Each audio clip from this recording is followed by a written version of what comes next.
தேவனுடைய பரிசுத்த நாமத்திற்கு மகிமை உண்டாகட்டும். அருமையான ராயபுரம் சபையாரோடு கூட இந்த மாலை வேளையில வாரந்தோறும் நடக்கிற இந்த பைபிள் ஸ்டடி கூட்டத்துல பங்கு வரவும், ஆண்டவருடைய வார்த்தையை அறிவிக்கவும் ஆண்டவர் எனக்கு கொடுத்திருக்கிற இந்த நல்ல வேலைக்காக, நல்ல தருணத்திற்காக நான் ஆண்டவரை துதிக்கிறேன்.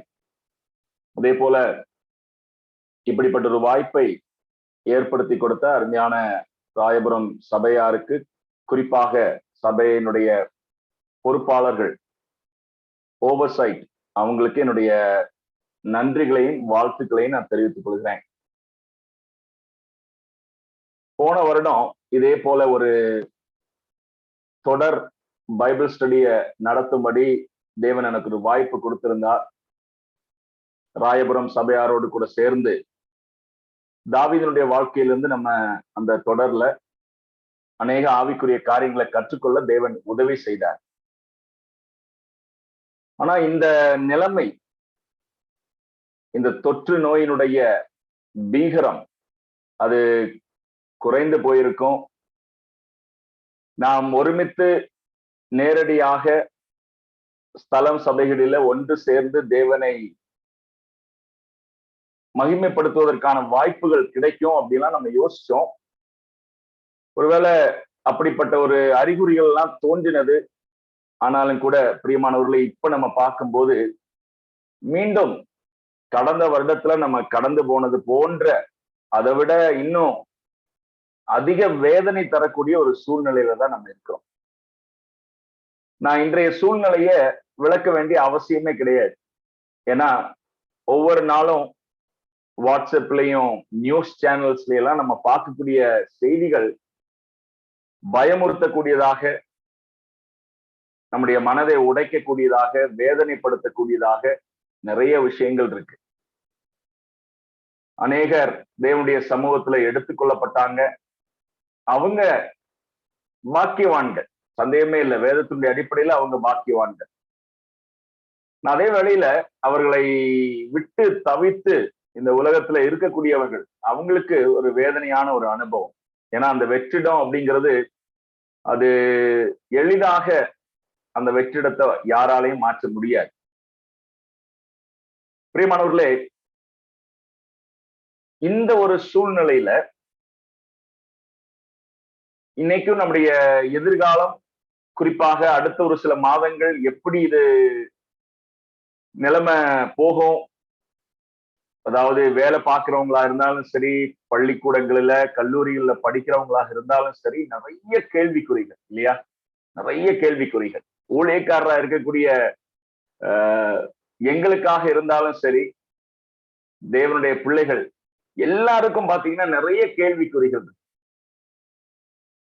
பிரியமானவர்களே, இப்படிப்பட்ட சூழ்நிலையில நமக்கு நம்முடைய கையில இருக்கக்கூடிய இந்த மாறாத வேத புத்தகம் இல்லையா, இது பல சூழ்நிலைகளை கண்ட ஒரு புத்தகம். தொற்று நோயினுடைய சகாப்தத்தை மட்டும் அல்ல, சரித்திரத்தை நம்ம திரும்பி பார்க்கும்போது இது பல நூற்றாண்டுகள், சரிங்களா, பல நூற்றாண்டுகள், பல தலைமுறையினர் கடந்து போன வேதனையான அனுபவங்களில அவர்களுக்கு உறுதுணையா இருந்த ஒரு புத்தகம் தான் நம்ம கையில இருக்கக்கூடிய இந்த வேத புத்தகம். ஆகையினால இந்த வேத புத்தகம் நமக்கு என்ன காரியங்களை கற்றுக் கொடுக்கிறதோ, நம்முடைய இந்த தனிப்பட்ட வாழ்க்கைக்கு, குடும்ப வாழ்க்கைக்கு, சபையினுடைய நடத்துதலுக்கெல்லாம் இப்பேற்பட்ட சூழ்நிலையிலையும் நமக்கு என்ன கற்றுக் கொடுக்கிறதோ அதை கேட்போம்.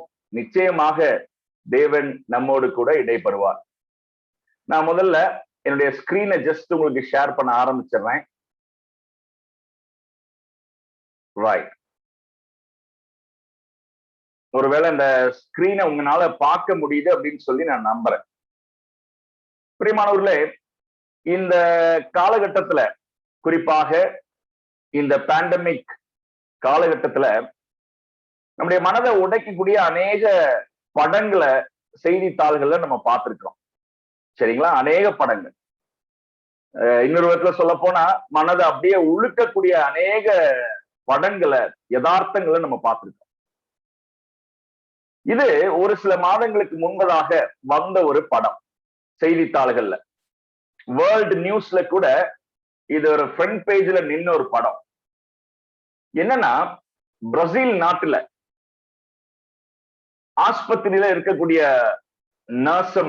நர்சஸ் அவங்க இந்த மாதிரி யூஸ் பண்ணக்கூடிய கிளவுஸ், சர்ஜிக்கல் கிளவுஸ், அதுல கொஞ்சம் வாமான இளம் சூடு அப்படின்னு நம்ம சொல்லுவோம்ல, வாமான நீரை இந்த கிளவுஸ்ல ஊத்தி அதை அப்படியே கட்டி வச்சு, நீங்க அந்த கைகள் பாருங்க, அங்க இருக்கக்கூடிய ஒரு சில பேஷியன்ட்ஸ் வெண்டிலேட்டர்ல உயிருக்கு போராடிட்டு இருக்கக்கூடிய அவங்களுடைய கைகளில இந்த மாதிரி அவங்க கெட்டி வச்சாங்களாம். பார்த்தா எப்படி இருக்குன்னா, அவங்களுடைய அந்த பேஷியன்ட்ஸ், நோயாளிகளுடைய கைய வேற 2 கரங்கள், இதமான 2 கரங்கள் அப்படியே அதை அப்படியே ஒற்றி கொண்டு இருக்கிறது போன்ற ஒரு அனுபவம். ஏன் இப்படி செஞ்சாங்கன்னா, இந்த நர்சஸ் உணர்ந்து கொண்ட ஒரு விஷயம், மரண தருவாயில இருக்கக்கூடிய அநேகர் அந்த கடைசி நேரங்கள்ல அவங்க விருப்பப்படுறது என்னன்னு சொல்லி பாத்தீங்கன்னா, அப்கோர்ஸ் உயிர் பிழைக்கணும் அப்படிங்கிற ஆசை இருக்கும். ஆனா அதை விட முக்கியமானதாக அவங்க என்ன கண்டு கொண்டாங்கன்னா, அதாவது அவங்களுடைய குடும்பத்தினுடைய அங்கத்தினர்கள் யாராவது, அல்லது இந்த நோயாளிகளுடைய உற்ற சிநேகிதர்கள், அவங்களுடைய ரொம்ப நெருக்கமானவர்கள் யாராவது அந்த தனி அறையில் ஐசோலேஷன் வார்டுல இருக்கிறது போல, அவங்க கைய எப்பொழுதுமே பிடிச்சிட்டு இருக்கிறது போல ஒரு ஃபீலிங் இந்த நோயாளிகளுக்கு கிடைக்கும் போது அது பெரிய மாற்றங்களை கொண்டு வர்றதாக இந்த நர்சஸ் கண்டுபிடிச்சாங்க. அருமையானவர்களே, ஒருவேளை நம்ம பார்க்கும்போது இது அவங்களை ஏமாற்ற மாதிரி ஒரு விஷயமா நமக்கு தெரியும் இல்லையா? இது உண்மையான மனிதர்களுடைய கரங்கள் அல்ல. பலூன்ல, அதாவது கிளவுஸ்ல சுடுநீரை நிரப்பி ஒரு இதமான உணர்வை, ஒரு ஆதரவின் உணர்வை, கூட ஒரு ஆள் இருப்பது போன்ற ஒரு உணர்வை ஏற்படுத்துவதற்காக அவங்க செய்தது. ஆனா அருமையானவர்களே, இன்னைக்கு நான் உங்க மத்தியில நான் பேச விரும்புகிற, அல்லது தேவன் எனக்கு பேச எனக்கு உணர்த்தின அந்த தீம், கருப்பொருள், இதை அறிமுகப்படுத்துறதுக்கு முன்பதாகவே ஒரு விஷயத்தை நான் உங்களுடைய மனதுல பதிய வைக்கணும் அப்படின்னு சொல்லி நான் விருப்பப்படுறேன். அது என்னன்னா, உலகத்துல நமக்கு எது வேண்டுமானாலும், நல்ல வேலை இருக்கலாம், வேலை இல்லாம இருக்கலாம், பணம் இருக்கலாம், பணம் இல்லாமல் இருக்கலாம், அதே போல நம்முடைய வீடு நல்ல பெரிய வீடா இருக்கலாம், அல்லது ஒரு சாதாரண ஒரு வாடகை வீட்டுல, ஒரு சிறு வீட்டுல நம்ம இருக்கிற மாதிரி இருக்கலாம், அந்த ஒரு சூழ்நிலை இருக்கலாம், நல்ல கார் இருக்கலாம், இல்லாம போலாம். ஆனா பிரியமானவர்களே, இந்த தொற்று நோயினுடைய காலகட்டத்துல நம்ம புரிந்து கொண்டிருக்கக்கூடிய ஒரு விஷயம், நமக்கு நல்ல உறவுகள் வேணும்.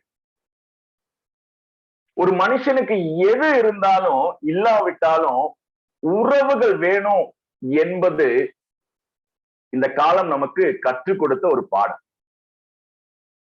சரிங்களா? ஆனா இந்த காலகட்டத்திலையும் ஒரு மனுஷனுக்கு இன்னொரு மனுஷனுடைய உறவு வேணும், ஒரு பாச பந்தம் வேணும். இதையெல்லாம் இப்பேற்பட்ட ஒரு தருணத்தின் வழியாக கடந்து போன பிறகும் நம்ம கற்றுக்கொள்ளலைன்னு சொன்னா நமக்கு அது வருத்தப்படுற விஷயமா தான் நான் நினைப்பேன். பிரியமானவர்களே, இன்னைக்கு நான் பேச விரும்புகிற, அல்லது வரக்கூடிய நாட்களில நான் உங்க மத்தியில ஆண்டவருடைய வார்த்தையிலிருந்து பகிர்ந்து கொடுக்க விரும்புகிற விஷயம், ஆதி திருச்சபையினுடைய நாட்களில திருச்சபைகளை ஜனங்கள் பார்த்த விதம் எப்படி இருந்தது. சரிங்களா? இதான் நம்ம பார்க்க போறோம். அப்போஸ்தலர் நடவடிக்கைகள், புக் ஆஃப் ஆக்ட்ஸ் அந்த புஸ்தகத்தினுடைய எல்லா அதிகாரத்திலையும் இருக்கக்கூடிய எல்லா பாடங்களையும் நம்ம கற்றுக்கொள்ள போறது கிடையாது.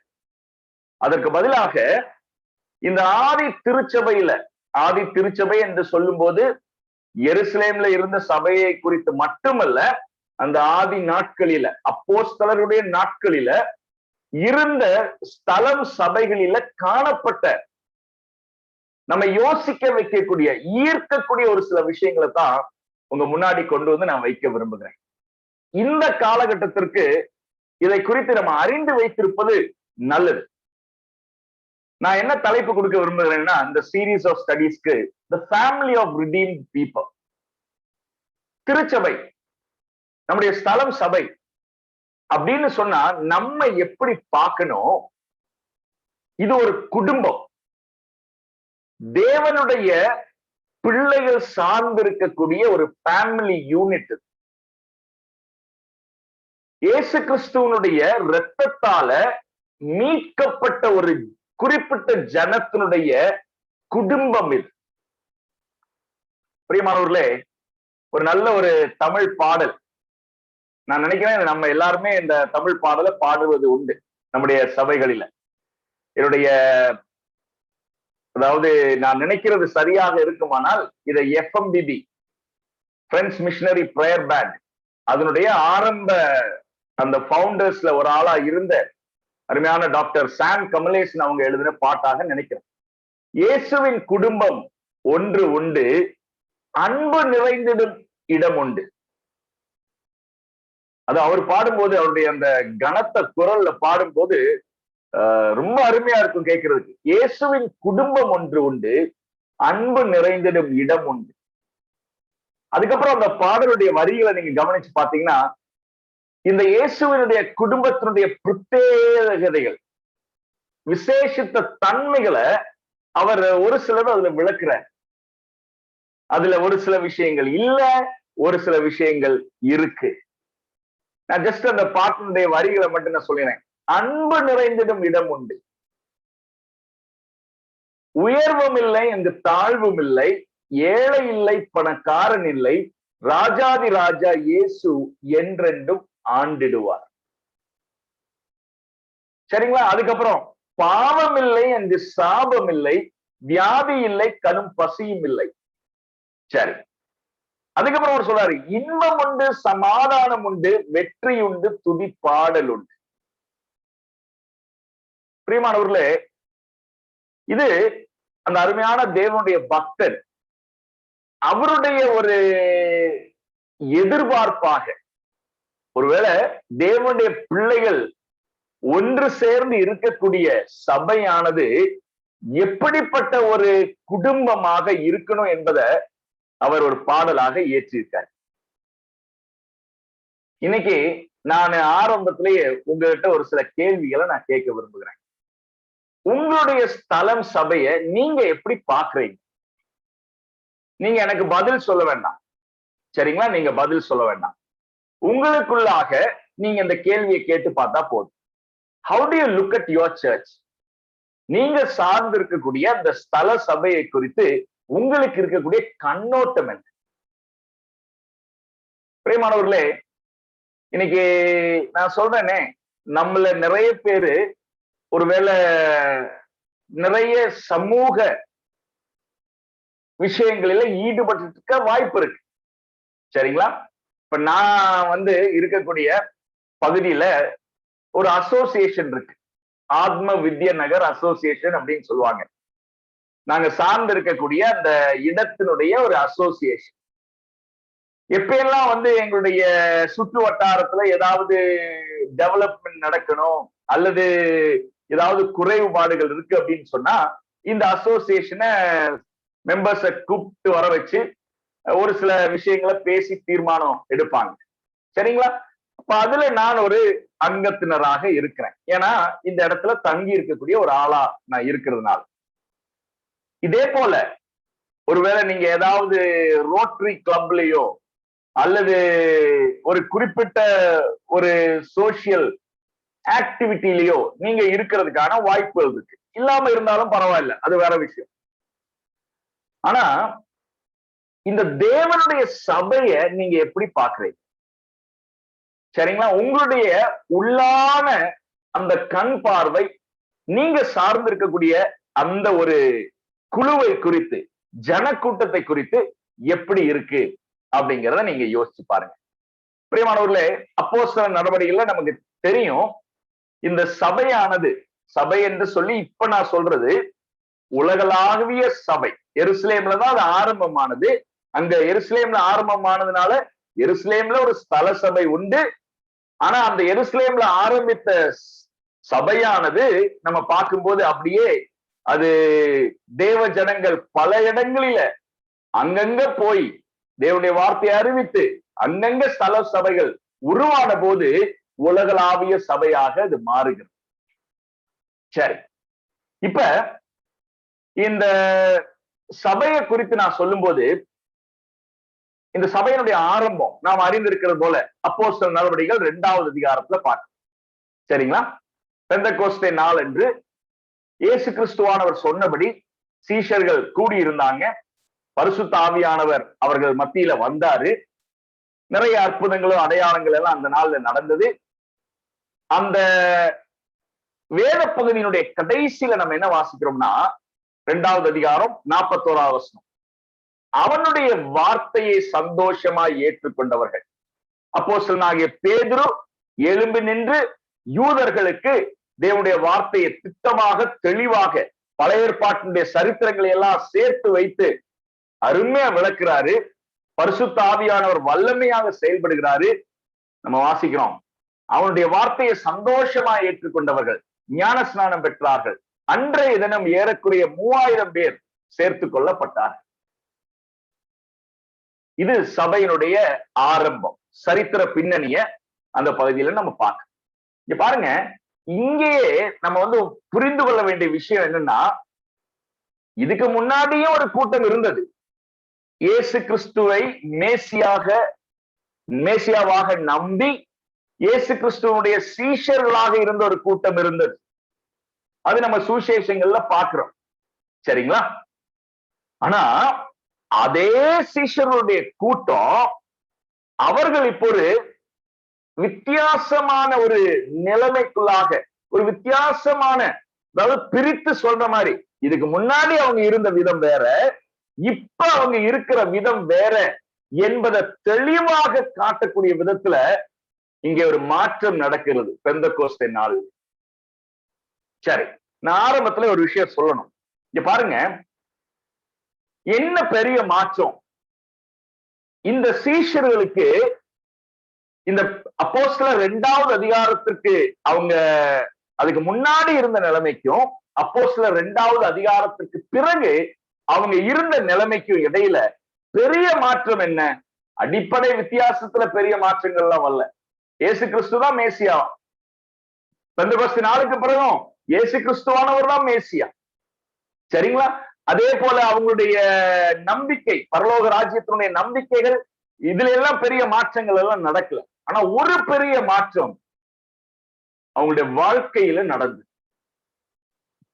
அது என்னன்னு சொல்லி பார்க்கும்போது பரிசுத்த ஆவியானவருடைய நிறைவு, பரிசுத்த ஆவியானுடைய நிரப்புதல் இந்த மனிதருடைய வாழ்க்கையில வந்ததாக நம்ம பார்க்க. இங்க பாருங்க, ஒரு விஷயம் சொல்றேன். ஆரம்பமே, சபையினுடைய ஆரம்பமே நமக்கு எதை காட்டுது அப்படின்னு சொல்லி பாத்தீங்கன்னா, இந்த குடும்பம் பரிசுத்த ஆவியானவரால் நிரப்பப்பட்டவர்கள் இருக்கும் போதுதான் அது சரிவர இயங்கக்கூடிய ஒரு குடும்பம். நான் திரும்ப சொல்றேன், பரிசுத்த ஆவியானவருடைய நிறைவை பெற்றவர்கள் சேர்ந்து இருக்கும் போதுதான் இந்த குடும்பமே ஒழுங்காக அது பங்கன் செய்ய முடியும். இங்க பாருங்க, இந்த அப்போஸ்தலர் நடவடிக்கைகள் 2வது அதிகாரத்துல நடந்த சம்பவத்திற்கு முன்னாடி நீங்க பாத்தீங்கன்னா, இந்த சீஷருடைய வாழ்க்கையில எவ்வளவோ சுயம் தலை விரித்து ஆடக்கூடியதை நம்ம பார்க்க முடியும். ஒருவேளை நான் இப்படி யோசிக்கிறேன், இயேசு கிறிஸ்துவான ஒரு பரமேறி போறதுக்கு முன்னாடி கூட அப்படி உள்ளத்துல பெரிய ஆதங்கம் என்னவா இருந்துச்சு தெரியுமா? ஏன்னா இவர்கள் அவர் பார்த்திருக்கிறாரு 3.5 வருஷம். கமிட்மெண்ட் எல்லாம் இருந்துச்சு, அர்ப்பணம் எல்லாம் அவங்களுக்கு இருந்தது. என்ன அர்ப்பணம் பாருங்க, யோசிச்சு பாருங்க. எல்லாத்தையும் விட்டுட்டு, நிறைய பேர் அவங்களுக்கு இருந்த தொழில், அவங்களுக்கு இருந்த சம்பத்து, அவங்களுக்கு இருந்த வசதி வாய்ப்புகள், இதெல்லாம் விட்டுட்டு இயேசு கிறிஸ்துவுக்கு பின்னாடி சீஷர்களா வந்தாங்க. அர்ப்பணம் இல்லாதவர்கள் அல்ல. ஆனா அதே வழியில சுயம் இன்னும் முழுமையாக சாம்பல் ஆகல. யோசிச்சு பாருங்க, அந்த இயேசு கிறிஸ்துவானவர் கடைசி நாட்கள்ல கூட அவருடைய உள்ளத்துல என்ன இருந்துச்சுன்னு சொன்னா, இன்னும் எவ்வளவு நாள் இவங்க ஒருத்தருக்கு ஒருத்தர் நான் பெரிய ஆளு என்கிற ஒரு சிந்தனையோடு கூட இவங்க வாழ்வாங்க. ஏன்னா அந்த பஸ்கா ஆசாரிக்கும்படியாக அவங்க மேல அந்த அப்பர் ரூம்ல மேலறையில அன்னைக்கு இருக்கும் போது கூட இவங்களுடைய எண்ணங்களில மாற்றம் இல்லை. அப்ப கூட பார்த்தோம்னா இதைத்தான் யோசிக்கிறாங்க, நீ பெரிய ஆளா நான் பெரிய ஆளா, சரியா? அப்ப இதெல்லாம் பார்த்திருக்கிறாங்க இயேசு கிறிஸ்துவானவர். ஒருவேளை பிதாவானவர்கிட்ட அவர் ஜெபம் பண்றாரு யோவான் 17வது அதிகாரத்துல. அவருடைய இருதயத்தினுடைய அந்த பெரிய ஆசையெல்லாம் அவர் கொட்டி தீர்க்கிறாரு பிதாவானவர். என்ன சொல்றாரு தெரியுமா? அதுல ஒரு விஷயம், ஆண்டவரே பிதாவானவரே, நாம் ஒன்றாயிருப்பது போல இவங்களெல்லாம் they also need to be unified. ஆனா இயேசு கிறிஸ்துவானவருக்கு தெரியும் இது சாதாரண விதத்துல நடக்க போறது இல்லை. இங்க பாருங்க, தெளிவா சொல்லிட்டு போனாரு. என்ன சொல்லிட்டு போனாருன்னா, இங்க பாருங்க, நீங்க அவசரப்பட்டு ஊழியத்துல எல்லாம் போக வேண்டாம். கமிஷன் கொடுத்துட்டாரு, கிரேட் கமிஷன், உலகம் எங்கும் போய் சுவிசேஷத்தை அறிவிங்க அப்படிங்கிற கிரேட் கமிஷன் அதெல்லாம் கொடுத்துட்டாரு. மத்தேயு 28:19-20 வாசிக்கிறோம். ஆனா அப்போஸ்தலர் 1வது அதிகாரத்துல பரமேறி போறதுக்கு முன்னாடி அவர் சொன்னாரு, இங்க பாருங்க, நீங்க சட்டு புட்டுலாம் சொல்லி எனக்காக நீங்க இந்த வேலையில ஈடுபடுற விஷயம் எல்லாம் அதெல்லாம் இருக்கட்டும், அதற்கு முன்பதாக நீங்க காத்திருங்க, எருசலேம்ல காத்திருங்க, பரிசுத்த ஆவியானவர் வருவார்.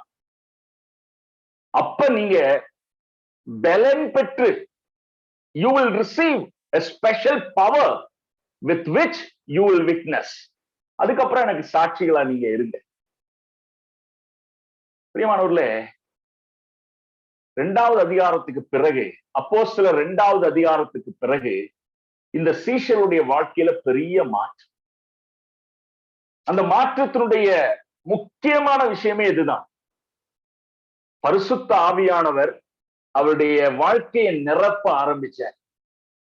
பரிசுத்த ஆவியானவர் அவங்களுடைய வாழ்க்கையை தம்முடைய கட்டுப்பாட்டுக்குள்ள எடுக்க அவர் ஆரம்பிச்சார். நான் அதனால சொல்றேன், இந்த குடும்பம், இயேசு கிறிஸ்துவுடைய பிள்ளைகள் ஒன்றாய் சேர்ந்து இருக்கக்கூடிய தேவ சபையாகிய குடும்பம், இந்த குடும்பம் நல்லா இருக்கணும் அப்படின்னு சொன்னா பரிசுத்த ஆவியானவருடைய நிறைவு அந்த குடும்பத்துல இருக்கக்கூடிய எல்லா அங்கத்தினர்களுக்கும் அது காணப்படணும். இதை நான் ஆரம்பத்துல ஒரு சின்ன குறிப்பா நான் சொல்லிடுறேன். ஏன்னா இப்ப நம்ம எருசலேம் சபையை குறித்து நம்ம பார்க்க போறோம். அந்த சபையினுடைய ஒரு சில விசேஷித்த தன்மைகளை குறித்து நம்ம யோசிக்க போறோம். அதை யோசிக்கும் போது நான் உங்களுக்கு சொல்றேன், தெளிவா சொல்றேன், எழுதி வச்சுக்கோங்க, மனுஷீகமாக அது சாத்தியமே கிடையாது. நம்ம அங்க பார்க்கிற காட்சிகள் மனுஷீகமாக சாத்தியமே கிடையாது. அது எல்லாமே பரிசுத்த ஆவியானவர் அவர்களுக்குள்ளாக இருந்து செயல்பட்டதனுடைய அடையாளங்கள் என்பதைத்தான் நம்ம புரிந்து கொள்ளணும். பிரியமானவர்களே, இப்ப நமக்கு இந்த அப்போஸ்தலர் நடவடிக்கைகள் புஸ்தகத்தை பார்க்க ஆரம்பிக்கும் போதே இன்னைக்கு நான் உங்க மத்தியில இந்த கேள்வியோடு கூட ஆரம்பிக்க விரும்புகிறேன். பரிசுத்த ஆவியானவரை நம்ம பெற்றிருக்கிறோம். எப்பொழுது? ரட்சிக்கப்பட்ட அதே பொழுதிலேயே பரிசுத்த ஆவியானவர் நமக்குள்ளாக வாசம் செய்யும்படி அவர் கொடுக்கப்பட்டிருக்கிறார். இன்னைக்கும் கேட்க விரும்புகிற கேள்வி இதுதான். நமக்குள்ளாக வாசம் செய்கிற பரிசுத்த ஆவியானவர் அவர் நம்மை கட்டுப்படுத்த நம்ம விட்டு கொடுத்திருக்கோமா? கட்டுப்படுத்த அப்படின்னு சொல்லும் போது என்ன? நம்முடைய சிந்தனைகள், நம்முடைய பேச்சு, நம்முடைய நடத்தைகள். நமக்குள்ள இன்னும் நமக்கு தெரியும், நமக்குள்ள ஜடம் இருக்கு, இன்னும் மாமிசம் இருக்கிறது. ஆனா அதே வேளையில பரிசுத்த ஆவியானவர் நமக்குள்ள வாசம் செய்யறார். அப்படின்னா அங்க ஒரு யுத்தம் நடக்கிறது. ஜடம் எப்பொழுதும் இருந்தது போல, பழைய மனுஷன் எப்படி இருந்தானோ அதே போல செயல்பட துடிக்கிறது தான் நம்முடைய மாம்சீக சுபாவம். ஆனா அதே வேளையில பரிசுத்தாவியானவர் கண்ட்ரோல் எடுக்க பாக்குறாரு. உள்ள இருந்துட்டு நம்ம தப்பா பேச வரும்போது நம்முடைய வாயை அடைக்க பாக்குறாரு. மகனே மகளே பேசாத அப்படி. நம்ம ஒரு சில நடவடிக்கைகள் செய்ய வரும்போது பரிசுத்தாவியானவர் கண்ட்ரோல் எடுக்க பாக்குறாரு. உள்ளத்தின் ஆழத்திலிருந்து அவர் செயல்பட பாக்குறாரு. அப்படி செய்யாத. பிரியமானவர்களே, பாருங்க, இது இல்லைன்னு வச்சுக்கோங்க, இந்த கட்டுப்பாடு எடுக்க பரிசுத்தாவியானவர் உள்ள செயல்படுகிற அந்த செயல்பாடு விசுவாசிகளா இருக்கக்கூடிய நமக்கு இல்ல அப்படின்னு சொன்னா, இந்த குடும்பம் நம்ம அந்த பாட்டுல பார்த்தோம்ல, அந்த அருமையான பாடல்ல நம்ம பார்த்தோம்ல, அன்பு நிறைந்த ஒரு குடும்பம் இல்லையா? அங்க வேற்றுமை இல்லாத ஒரு குடும்பம் இல்லையா? அங்க ஒருத்தரை பார்த்து அப்படியே பராமரிக்கிற, ஆறுதல் செலுத்தக்கூடிய, ஒருத்தன் கீழே விழும்போது தூக்கி விடக்கூடிய அந்த ஒரு குடும்பமா நம்முடைய குடும்பம் இருக்காது. ஏன்னா பரிசுத்தாவியானவர் ஒவ்வொரு விசுவாசிக்குள்ளேயும் அவர் மேலோங்கி அந்த நபரை, தனிப்பட்ட நபரை கட்டுப்படுத்தல. சரி, இப்ப ஒரு சில கேள்விகளோட நம்ம ஆரம்பிக்கிறோம். என்ன கேள்வினா, நீங்க ஏன் தேவாலயத்துக்கு செல்கிறீர்கள்? தேவாலயம் அப்படின்னு சொல்லும் போது I am not talking about the place. நான் உங்களுடைய சபை கட்டிடம் இருக்கக்கூடிய இடத்தை பத்தி நான் பேசல, அந்த கட்டிடத்தை குறித்து நான் பேசல. நான் கேட்கிற கேள்வி ரெண்டு விதத்துல. ஒண்ணு, சரி சர்ச்சு போறீங்க, வாரம் வாரம் போறீங்க, இப்ப நமக்கு போக முடியாத ஒரு சூழ்நிலை, ஜூம்ல நம்ம சேர்ந்து வர்றோம், அதெல்லாம் சரிதான். ஏன்னா தற்போதைக்கு நம்மளால அதான் செய்ய முடியும். ஆனா மையமான கேள்வி என்னன்னா, எதுக்கு சபைக்கு போறோம்? கேட்டு பாருங்க, உங்களுக்குள்ளே கேட்டுக்கோங்க, எதுக்காக நீங்க சபைக்கு போறீங்க? நம்பர் 1. நம்பர் 2 என்ன தெரியுமா? நீங்க இப்ப போற இந்த ஸ்தலம் சபை இருக்குல்ல, அது ராயபுரமா இருக்கட்டும், ஒரு சிலர் மற்ற சபைகள்ல இருந்தும் இந்த மீட்டிங்ல பங்கெடுக்கிறீங்க. நீங்க இருக்கக்கூடிய இந்த ஸ்தலம் சபை, அந்த குறிப்பிட்ட சபைக்கு நீங்க ஏன் போறீங்க? ரெண்டு கேள்வி. Why do you attend church? Why do you attend this church? இந்த கேள்வி என்னைக்கா யோசிக்கீங்களா? நான் அதை நீங்க யோசிக்கிறதுக்காக தான் பாஸ் பண்றேன். Why do you attend the church? எதுக்காக சபைக்கு போறோம்? ஏன் இந்த குறிப்பிட்ட சபைக்கு போறீங்க? சரியா? ரைட். இப்ப அதே கேள்வியை இன்னும் கொஞ்சம் வித்தியாசமா கேட்போமே. இப்ப நீங்க போறீங்கல்ல, அது எந்த சபையா கூட இருக்கட்டும், ஸ்தலம் சபை, அந்த இடத்துல உங்களை ஈர்ப்பது என்ன? What attracts you there? அதாவது நீங்க அங்க போறீங்க, அங்க போறது எது உங்களை ஈர்க்கிறது? எதுக்காக நீங்க போகணும்னு சொல்லி துடிக்கிறீங்க? ஞாயிற்றுக்கிழமை வர்றதுக்கு எதுக்காக நீங்க காத்திருக்கிறீங்க? அல்லது ஒரு குறிப்பிட்ட வீக் டேஸ்ல நடக்கிற ஒரு மீட்டிங்க்கு போகணும்னு சொல்லி எது உங்களுக்கு ஒரு துடிப்பை கொடுக்கிறது? அதையும் யோசிங்க. பாருங்க, இதுக்கு நம்ம சிலர் இந்த மாதிரி கேட்கும்போது ரொம்ப ஆவிக்குரிய நிலைமையில போயிட்டு, நான் ஆண்டவரை பாக்குறதுக்காக போறேன். ஆண்டவரை பாக்குறதுக்கு சபை கட்டடத்துக்குள்ள போய் பார்க்கணுங்கிற அவசியமே கிடையாது. வேதத்தினுடைய அடிப்படையில, புதிய ஏற்பாட்டினுடைய அடிப்படையில ஒரு குறிப்பிட்ட இடத்துல போனா தான் ஆண்டவரை துதிக்க முடியும், அவரை ஆராதிக்க முடியும் அப்படிங்கிறதெல்லாம் கிடையாது. சரியா? நம்ம ஒரு குடும்பமாக கூடி வரும்போது, சரிங்களா, அது ஒரு வித்தியாசமான ஒரு தேவையை பூர்த்தி செய்வதற்காகத்தான் தேவன் அந்த ஒரு விஷயத்தை நமக்கு ஏற்படுத்தி கொடுத்திருக்காரு. சபை அப்படிங்கிற அந்த குடும்பத்தை நமக்கு ஏற்படுத்தி கொடுத்திருக்காரு. இப்ப நான் கேட்கிற கேள்வி என்னன்னா, அங்க போறதுக்கு உங்களுக்குன்னு ஒரு ஈர்ப்பு இருக்குதா, அல்லது வேற வழி இல்ல, வேற வழி இல்ல, அல்லது வேண்டாம் வெறுப்போடு கூட, அல்லது என்னன்னா சிலவங்களுக்கு ஈர்ப்பும் கிடையாது. அதாவது ஒரு ஒரு கட்டாயம், சமூக கட்டாயம், நான் ஒரு விசுவாசியா இருக்கிறேன், அப்ப ஞாயிற்றுக்கிழமை சர்ச்சுக்கு போகணும். சரியா? ஒருவேளை வந்து வேற ஒரு சில கட்டாயங்கள் என்னன்னா, நான் போலேன்னா வந்து மூப்பர்கள் போன் பண்ணி எங்கிட்ட பேசுவாங்க, ஏன் வரல, 1008 கேள்வியை கேட்பாங்க, அதுக்கு நான் பதில் சொல்லணும். சரியா? ஏன் ஒருவேளை வந்து சபைக்கு ரெகுலரா போகாம கல்யாணம் இந்த மாதிரி ஏதாவது ஒரு விஷயங்கள் வரும்போது சிக்கலாயிரும். சபையினுடைய ரெகுலர் மெம்பரா இல்ல அப்படின்னு சொன்னா அவங்க சேர்ந்து நின்று நமக்கு ஹெல்ப் பண்ண மாட்டாங்க. இந்த மாதிரி அருமையானவர்களே, என்ன உங்களை ஈர்க்கிறது? இந்த கேள்விகள், அதாவது நீங்க எனக்கு பதில் சொல்றதுக்கான கேள்விகள் அல்ல, நீங்க யோசிப்பதற்கான கேள்வி. சரிங்களா? இந்த கேள்வியில கேட்ட பிறகு நான் இது வந்து ஒரு ஸ்டாட்டிஸ்டிக்ஸ், அதாவது அமெரிக்காவுல இருக்கக்கூடிய ஒரு குறிப்பிட்ட என்ன சொல்ல முடியும், ஒரு குறிப்பிட்ட ஒரு குரூப் ஆஃப் பீப்புள்கிட்ட இவங்க ஒரு ஆய்வு நடத்தினாங்க. என்ன ஆய்வுனா, எதற்காக சபைகளுக்கு போறாங்க, அவங்களுடைய சபைகளுக்கு போறாங்க. சரிங்களா? அப்ப அவங்க கொடுத்த பதில்களுடைய அடிப்படையில எது வந்து அவங்களுக்கு முக்கியம், என்ன முக்கிய காரணத்துக்காக அவங்க சபைக்கு போறாங்க அப்படின்னு சொல்லி அவங்க கொடுத்த பதில்களை இதனுடைய பெர்சன்டேஜ் தான் நீங்க இப்ப பாக்குறீங்க. கிறிஸ்டியானிட்டி டுடே அப்படிங்கிற ஒரு பெரிய மேகசின் இருக்கு, அதுல வந்த சில குறிப்புகள் இது.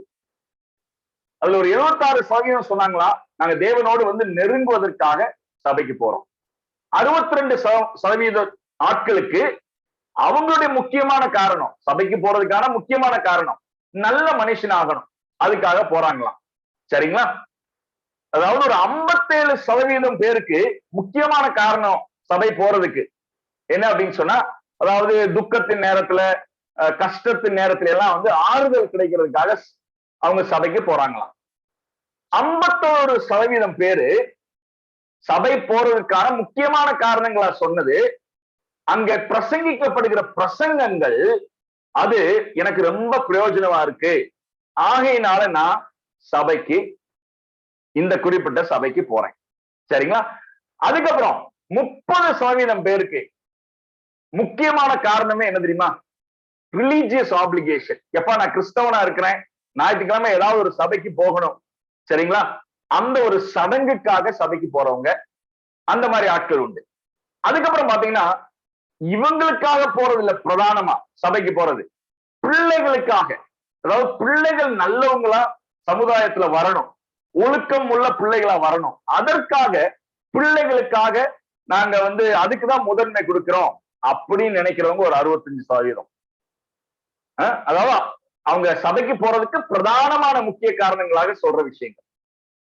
அதுக்கப்புறம் என்னுடைய கணவன் 22% பேர், அதாவது எனக்கு போக பிடிக்கல, மனைவிக்காக நான் போறேன், கணவனுக்காக நான் போறேன். அதுதான் வந்து அவங்களுடைய பிரதானமான ரீசன், 22%. அதுக்கப்புறம் 52% அவங்க என்னன்னா, ஏதோ ஒரு விசுவாச குரூப்போட நான் இருக்கணும். சரிங்களா?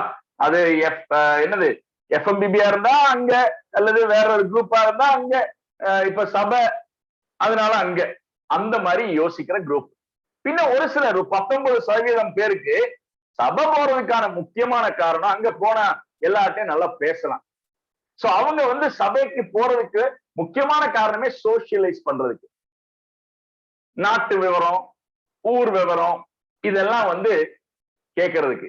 இந்த மாதிரி ஆட்கள் நான் வந்து யாரையும் குறிப்பிட்டு சொல்லல, இந்த மாதிரி இந்த கடைசி கேட்டகரி ஆட்கள் அவங்களுக்கு ரொம்ப உற்சாகம் வரும்போது, எப்ப உற்சாகம் வரும் தெரியுமா, என்ன ஆத்துமாவே கர்த்தரை ஸ்தோத்திரி அப்படின்னு சொல்லி முடிச்சோடனே தான் உற்சாகம் வரும். ஏன்னா அதுக்கப்புறம் இருக்கிற அந்த டைம் தான் அவங்கள பொறுத்தளவுக்கு முக்கியமானது. சரிங்களா? இப்ப இது அமெரிக்காவில் இருக்கக்கூடிய ஒரு சில சபைகள் மத்தியில நடத்தப்பட்ட ஒரு ஆய்வு. விட்டுருவோம். நான் உங்ககிட்ட கேள்வியை கேட்கிறேன், எதற்காக நீங்க போறீங்க? இது ஒரு பைபிள் ஸ்டடி தான், அதனால வந்து கொஞ்சம் நிறுத்தி நிதானமா பேசுறதுல, உங்களை யோசிக்க வைக்கிறதுல தப்பு இல்லை. வேணா வந்து இன்னைக்கு இந்த பைபிள் ஸ்டடி முடிச்சுட்டு நீங்க ஒரு பேப்பர் எடுத்து நீங்க என்ன செய்யணும்னா எழுதணும். என்ன எழுதணும்? அது எனக்காக இல்லை, யாருக்கும் காட்ட வேண்டாம், நீங்களாக குடும்பமா இன்னைக்கு வேணா உட்கார்ந்து யோசிச்சு எழுதுங்க.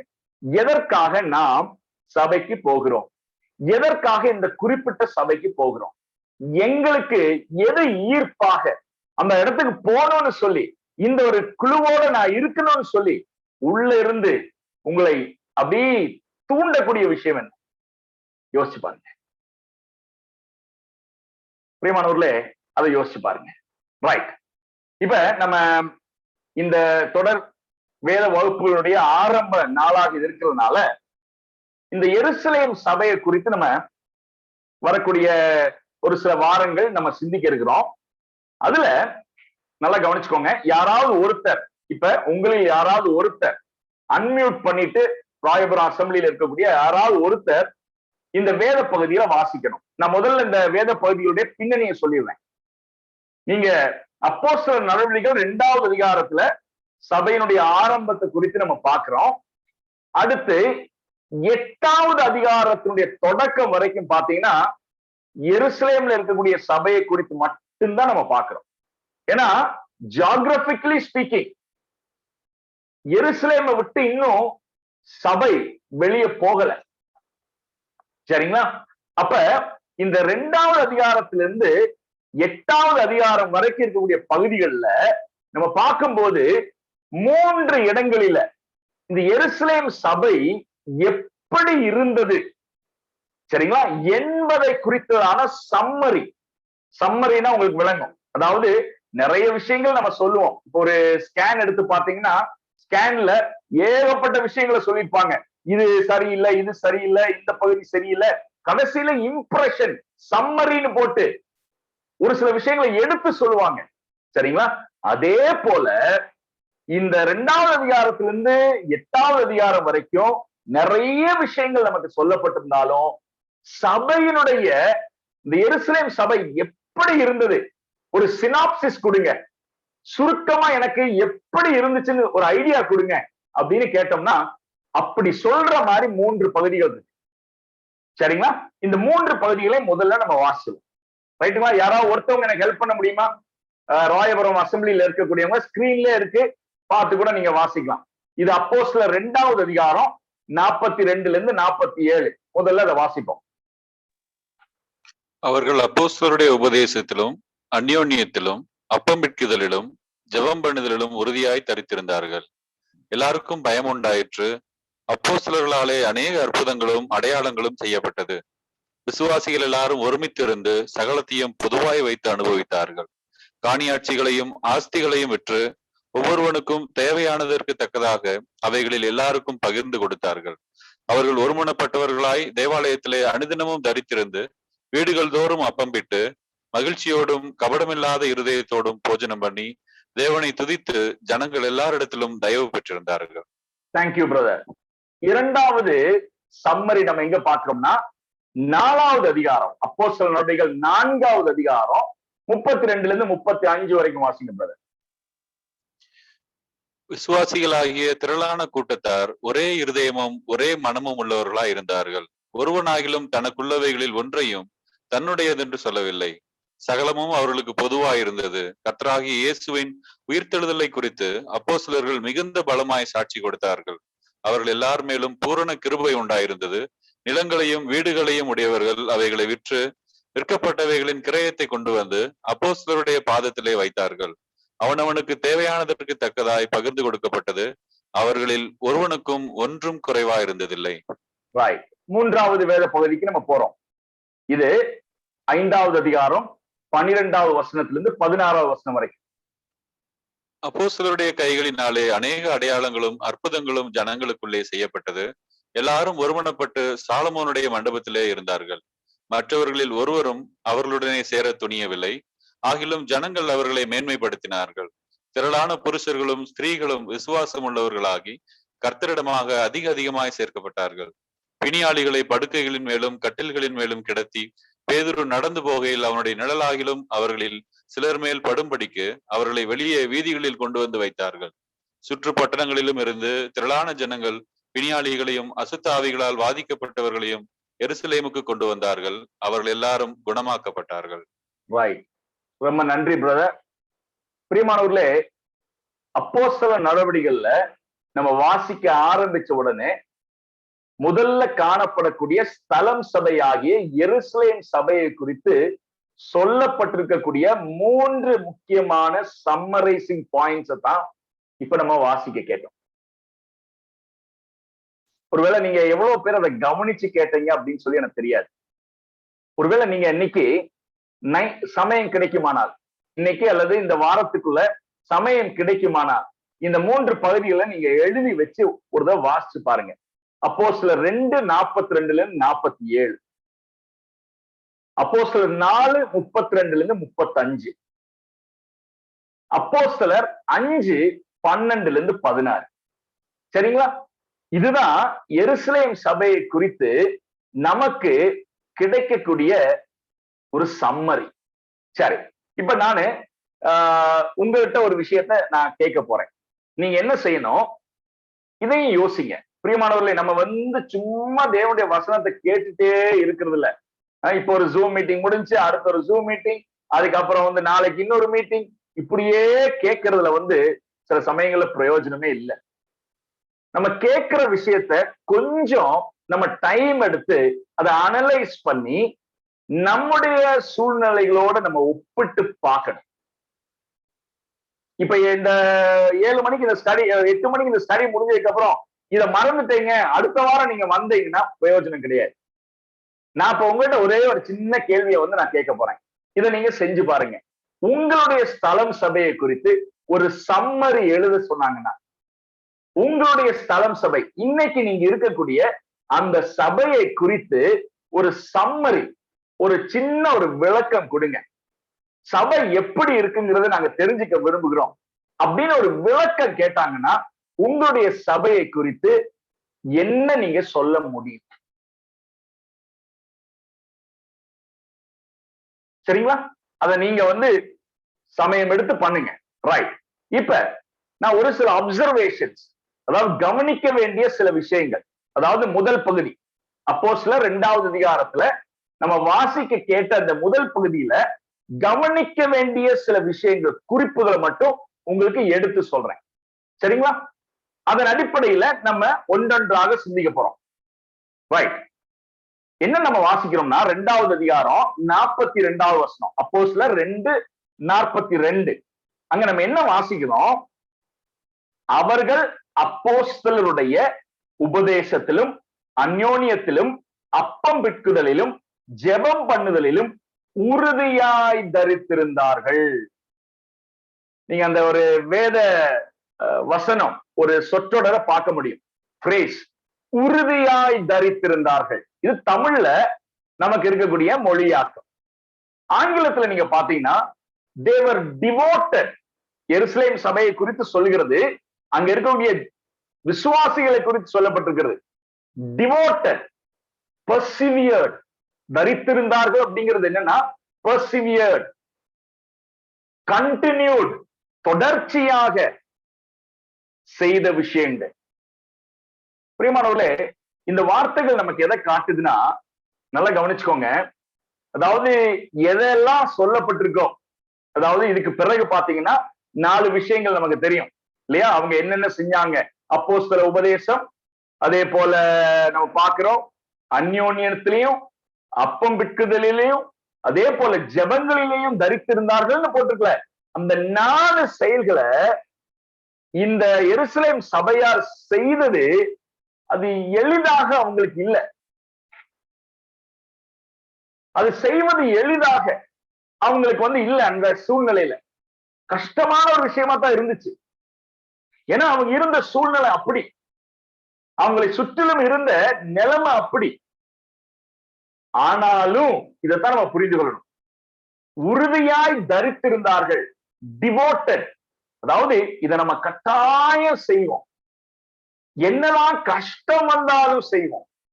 என்னதான் நமக்கு பிரச்சனைகள் இருந்தாலும், எதிர்ப்புகள் இருந்தாலும், நம்ம இத கட்டாயம் செய்வோம் அப்படிங்கிற அந்த ஒரு உயரிய எண்ணத்தோட தான் இந்த விசுவாசிகள், எருசலேம் விசுவாசிகள் இருந்தாங்க.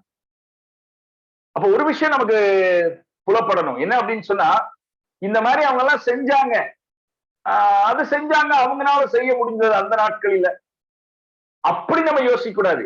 அவங்களுக்கும் இவர்கள் செய்த விஷயங்களை செய்வதற்கு கடினமாகத்தான் இருந்தது, பிரயத்தனம். அவங்க சைட்ல இருந்து ஒரு எஃபர்ட் கட்டாயம் இருக்க வேண்டி இருந்தது. சரி, இப்ப அடுத்த ஒரு சின்ன கவனிக்க வேண்டிய விஷயத்துக்கு நான் வரேன். 2:42 நம்ம வாசிக்க கேட்ட இந்த 4 விஷயங்கள், ரைட்டா? நமக்கு அடிக்கடி நம்ம சொல்ற விஷயம் என்ன? இந்த 4 விஷயங்களை கவனிங்க. அப்போஸ்தலருடைய உபதேசத்திலும், அந்யோன்யத்திலும், அப்பம் பிட்குதலிலும், ஜெபம் பண்ணுதலிலும். பாருங்க, நீங்க ஆங்கில வேதாகமத்தை நீங்க படிச்சு பார்க்கும்போது இந்த 4 விஷயங்களை சொல்லும் போது முன்னாடி ஒரு டெஃபினட் ஆர்டிகல் அப்படின்னு சொல்லும் போது நான் உங்களுக்கு விளக்குறேன். ஒரு குறிப்பிட்ட விஷயம், வரையறுக்கப்பட்ட ஒரு செயல்பாடு.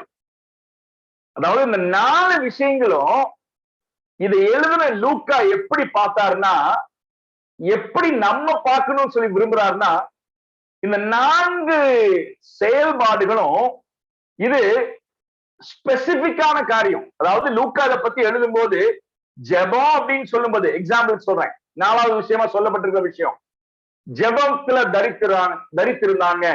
அப்படின்னா என்ன ஜெபம் இது? ஜெபம் அப்படிங்கிறது தனியா நம்ம பண்ணலாம், வீட்டுல உட்கார்ந்து பண்ணலாம், அதாவது குடும்பமா உட்கார்ந்து ஜெபம் பண்ண முடியும், ரோட்ல பண்ண முடியும், அதாவது எந்த இடத்துல வேணாலும் இருந்து நம்ம பண்ண முடியும். ஜெபம் என்ன ஜெபத்தை மீன் பண்றாரு? இந்த டெஃபினட் ஆர்டிகல் நான் சொன்னேன்ல, ஆங்கிலத்துல THE இன்டெஃபினட் ஆர்டிகல்னு சொல்லுவோம், ஏ அல்லது ஏன்னு சொல்லுவோம். இப்ப நான் உதாரணம் சொல்ல போனா, how do you say, please, அதாவது there was a man on the street. தெருவுல ஒரு மனுஷன். எந்த மனுஷன் இதெல்லாம் எனக்கு தெரியாது. நான் ஏன் ஏ அப்படின்னு போடுறேன்னா, ஏதோ ஒரு மனுஷன், சரிங்களா? ஆனா அதே வேளையில I saw the man on the street அப்படின்னு சொல்லும் போது, அந்த தெருவுல அந்த மனுஷனை கண்டேன் அப்படின்னு சொல்லும் போது, என் மனசுல நான் வந்து ஏதோ ஒரு மனுஷனை பத்தி யோசிக்கல, ஒரு குறிப்பிட்ட மனுஷனை பத்தி யோசிக்கல.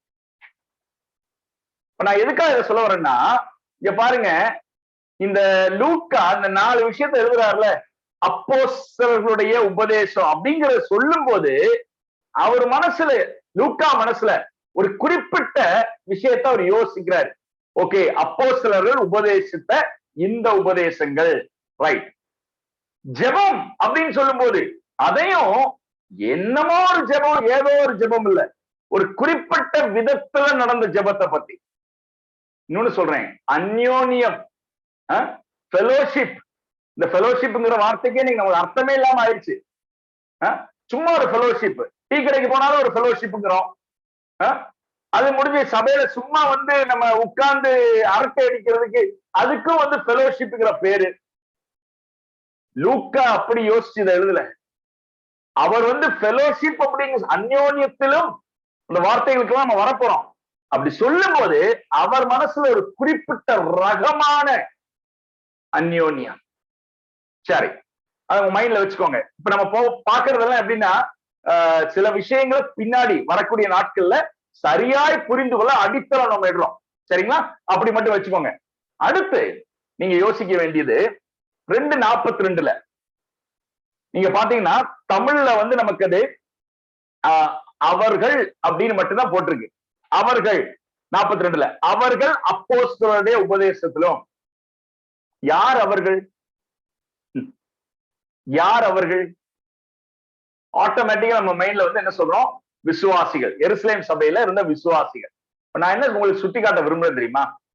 ஆங்கில பைபிள்ல நீங்க வாசிச்சு பாத்தீங்கன்னா, they devoted themselves, அவர்களாகவே, தாங்களாகவே, தாமே. எனக்கு ரொம்ப ஆச்சரியமான விஷயம் என்ன தெரியுங்களா? இந்த 4 விஷயங்களையும் இவங்க தொடர்ச்சியா, எவ்வளவோ கண்ணத்தின் மத்தியிலையும் தொடர்ச்சியா இந்த 4 குறிப்பிட்ட விஷயங்களையும் இவங்க செய்தாங்க அப்படின்னு சொல்லி போட்டிருக்கும் போது, இனிஷியேட்டிவ் யாருடைய இனிஷியேட்டிவ் தெரியுமா? இந்த 4 விஷயங்களை செய்வதற்கான அந்த ஊக்கம் யாரிடத்திலிருந்து வந்தது தெரியுமா? விசுவாசிகளிடத்திலிருந்து வந்தது. ஆச்சரியங்க, இன்னைக்கு ரொம்ப ஆச்சரியம் அது.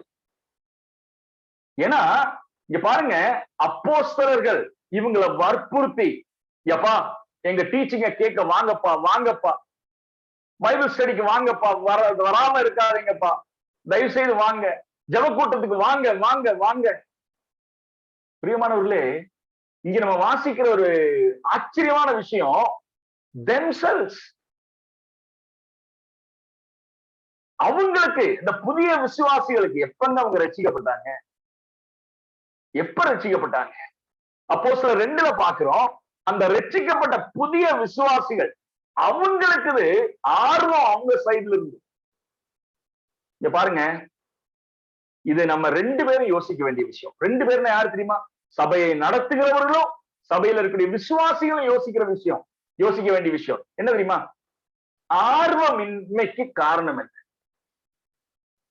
நம்ம கிட்ட வந்து சொல்றாங்களா? விசுவாசிகள் தலைவர்களா இருக்கக்கூடிய நம்ம கிட்ட வந்து சொல்றாங்களா, பிரதர் நமக்கு வந்து இந்த மாதிரி ஒரு விஷயத்துல வந்து நமக்கு ஒரு ஸ்டடி வேணும், இந்த மாதிரி ஒரு காரியத்துக்காக நம்ம வந்து சேர்ந்து வந்து ஜெபம் பண்ணோம், அப்படியெல்லாம் வந்து நம்ம கிட்ட சொல்றதே இல்லை. நம்மளா வந்து இத அவங்கள கட்டாயப்படுத்தி பண்றோம் அப்படின்னு சொன்னா 2 சைடுல இந்த கேள்வியை கேட்கும். விசுவாசிகளுக்கு ஏன் ஆர்வம் இல்லாம போச்சு? யோசிச்சு பாருங்க. நியாயமான கேள்வி தானே?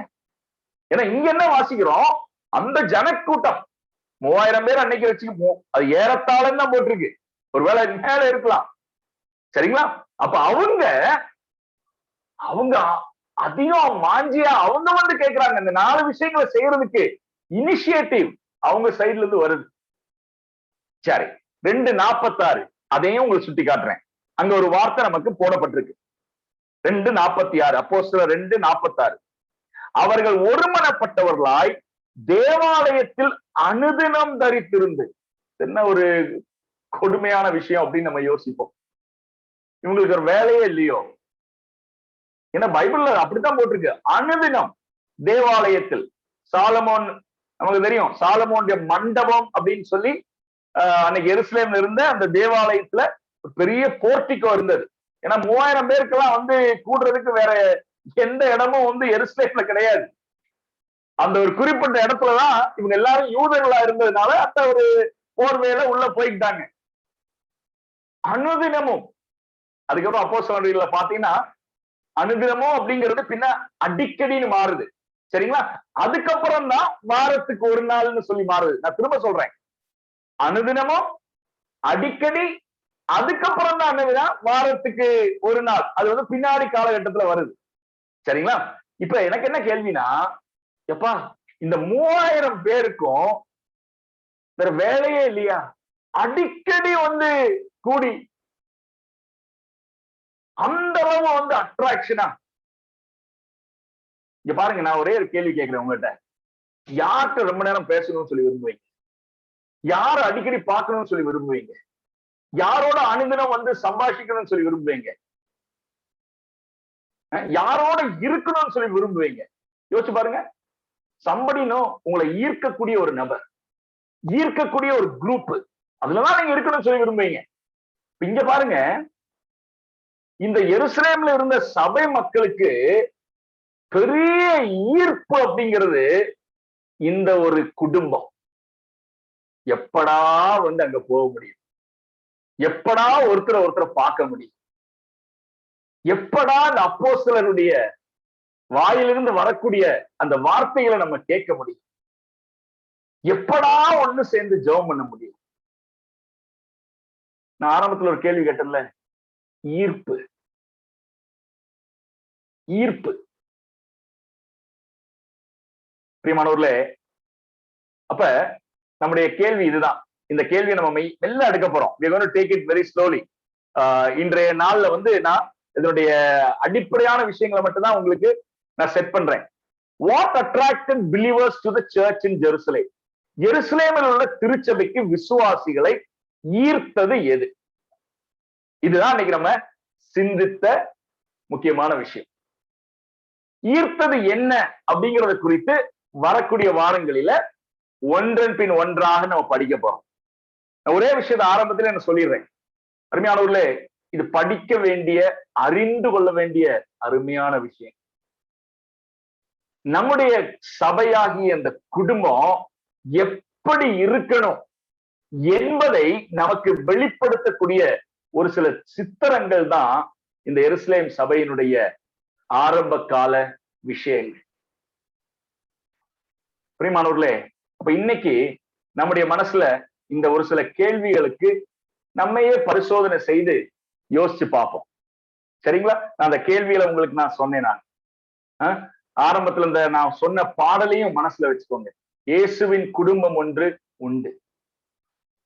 இது மற்ற ஒரு சமூக அமைப்பு போல நமக்கு வாழ்க்கையில அப்பப்ப கிடைக்கிற மற்ற சமூக அமைப்புகள் போல இருக்கக்கூடிய அமைப்பு அல்ல இந்த திருச்சபை. இது ஒரு குடும்பம், மீட்கப்பட்ட தேவனுடைய பிள்ளைகள்.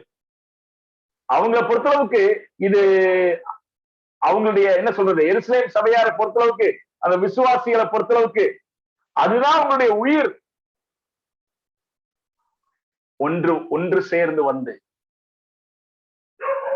இருக்கக்கூடிய அந்த அனுபவம். பிரியமானவர்களே, இன்னைக்கு நம்ம அந்த கேள்விகளை கேட்டு பார்ப்போம். யதார்த்தமான உண்மையான பதிலை நம்ம கண்டுபிடிப்போம். ஏன்னா நமக்கு உண்மையான ஒரு அனுபவம் நமக்கு வேணும். ஏன்னா இந்த கேள்விகள் நமக்கு எதுக்கு உதவி செய்யும் தெரியுமா?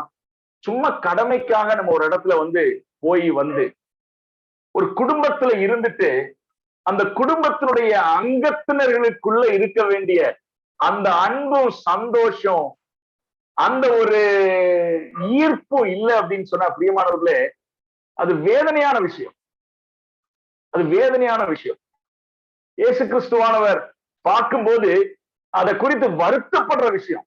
ஏன்னா அவருடைய ஜெபமே அதாத்தான் இருந்துச்சு.